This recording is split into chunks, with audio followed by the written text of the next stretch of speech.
बात करेंगे मदारिस की रजिस्ट्रेशन से मुतालिक। मदारिस रजिस्ट्रेशन एक्ट पर सदर मुमलिकत के एतराज़ात सामने आ गए हैं।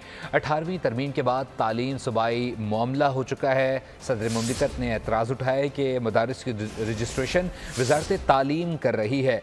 सूबाई मामले में कौमी असम्बली कानून साजी नहीं कर सकती। इसमें लिखना चाहिए कि इस बिल का इतलाक़ सिर्फ इस्लामाबाद की हदूद तक होगा। आपको पता चलें कि मदारिस रजिस्ट्रेशन एक्ट पर सदर मुमलिकत के एतराज़ात सामने आ गए हैं। सदर मुमलिकत ने एतराज़ उठाया कि 18वीं तरमीम के तहत तालीम सूबाई मामला है। मदारिस की रजिस्ट्रेशन वजारत तालीम कर रही है। सूबाई मामले में कौमी असम्बली कानून साजी नहीं कर सकती। इसमें लिखना चाहिए कि इस बिल का इतलाक़ सिर्फ इस्लामाबाद की हदूद तक ही होगा। और आपको पता चलें कि मदारिस रजिस्ट्रेशन एक्ट पर सदर मुमलिकत के एतराज़ात सामने आ गए हैं।